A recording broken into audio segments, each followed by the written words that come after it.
hand with simple joy, with perfect faith that in finding his friend all the troubles of life were over, and Milt was gloomily discovering the art of diplomacy. Bill was his friend, yes, but it was hard enough to carry his own self. He pictured Jeff Saxton leering at the door, and while he pounded Bill's shoulder and called him the name which, west of Chicago, is the token of hatred and of extreme gladness at meeting, he discovered that someone had stolen his stomach and left a piece of ice in its place. They settled down on bed and chair, Bill's ears red with joy, while Milt demanded, "How the deuce did you get here?" "Well, tell you, old hoss, Schoenstrom got so darn lonely after you left, and when Ben and Heine got your address and bought the garage, thinks I, let's go off on a little bum." Milt was realizing, and hating himself for realizing, that Bill's face was dirty, his hair linty, the bottom of his trousers frayed masses of mud, while Bill chuckled, "I figured out maybe I could get a job here in a restaurant and you and me could room together. I sold out my goodwill in the Old Home Lunch for $100. I was going to travel swell, riding the cushions, but Pete Swanson wanted me to go down to the cities first, and we run into some pretty swift travelers in Minneapolis, and a couple of girls, say, kid, some class." Bill winked, and Milt was rather sick. He knew Bill's conception of class in young women. Was this the fellow he had liked so well? These the ideas which a few months ago he had taken as natural and extremely amusing? "And I got held up in an alley off Washington Avenue, and they got the last 20 bones off me, and I was flatter'n a pancake. So I says ishkabibble, and I sneaks onto the blind luggage, and bums my way west. You'd 'a' died laughing to see me throwing my feet for grub. Oh, I'm some panhandler. There was one frau sicked her dog onto me, and I kicked him in the jaw, and oh, it was one swell hike." Milt was trying to ignore the voice that was raging. "And now he expects to live on me, after throwing his own money away, the waster, the hobo. He'll expect to meet Claire. I'll kill him before I let him soil her by looking at her. Him and his classy girls." Milt tried to hear only the other inner voice which informed him, "He looks at you so trustingly. He'd give you his shirt if you needed it, and he wouldn't make you ask for it." Milt tried to be hearty. "What are you going to do, old kid?" "Well, the first thing I'm going to do is borrow 10 iron men and a pair of pants." "You bet. Here she is. Haven't got any extra pants, tell you. Here's another 5. You can get the pants at the store in the next block, this side of the street. Hustle along now and get 'em." He chuckled at Bill. He patted his arm. He sought to hurry him out. He had to be alone, to think. But Bill kissed the $15, carelessly rammed it into his pocket, crawled back on the bed, and yawned. "What's the rush? Gosh, I'm sleepy. Say, Milt, what do you think of me and you starting a lunchroom here together? You got enough money out of the garage?" "Oh, no, no. Gee, I'd like to, Bill, but you see, well, I've got to hold on to what little I've got so I can get through engineering school." "Sure, but you could cash in on a restaurant. You could work evenings in the dump, and there'd be a lot of city sports hanging around, and we'd have the time of our lives." "No, I study evenings, and the fact is, Bill, I've met a lot of nice fellows at the university, and I kind of go around with them." "Oh, how do you get that way? Rats, you don't want to go tagging after them Willy boys. Damn dirty snobs. And the girls are worse. I tell you, Milt, these hoopty-toodled society janes may look all right to hicks like us, but on the side they raise more hell than any milliner's trimmer from Chi that ever vamped a Rube Berg. What do you know about them? Now don't get sore. I'm telling you, I don't like to see any friend of mine make a fool of himself hanging around with a bunch that despises him because he ain't rich, that's all. Met any of the high-toned skirts?" "Yes, I have." "Trot 'em up and let me give 'em the once-over." We'll see about it.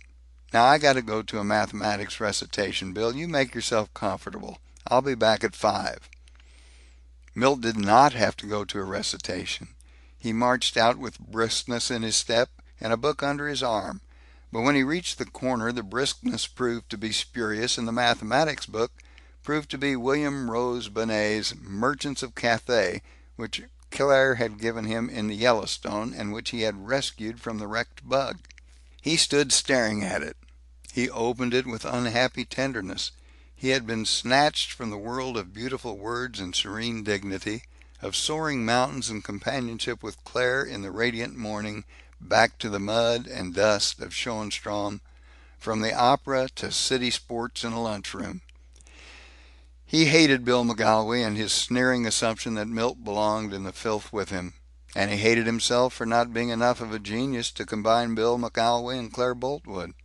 But not once, in his maelstrom of worry on that street corner, did he expect Claire to like Bill. Through all his youthful agonizing, he had enough common sense to know that though Claire might conquer a mountain pass, she could never be equal to the social demands of Schoenstrom and Bill McGolwey. He wandered for an hour and came back to find that in a dry city which he had never seen before, the crafty Bill had obtained a quart of bourbon and was in a state of unsteady beatitude. He wanted, he announced, to dance. Milt got him into the community bathtub and soused him under, but Bill's wet body was slippery, and Bill's merry soul was all for frolicsome gamboling, and he slid out of Milt's grasp. He sloshed around in the tub, he sprinkled Milt's sacred good suit with soapy water, and escaped, and in the costume of Adam he danced orientally in Milt's room till he was seized with sleepiness and cosmic grief, and retired to Milt's bed in tears and nothing else. The room dimmed, grew dark. The street lamps outside sent a wan, wavering gleam into the room. Evening crowds went by, and in a motion picture theater a banging piano struck up. Bill breathed in choking snorts. Milt sat unmoving, feeling very old, very tired, too dumbly unhappy to be frightened of the dreadful coming hour when Claire and Jeff should hear of Bill and discover Milt's real world.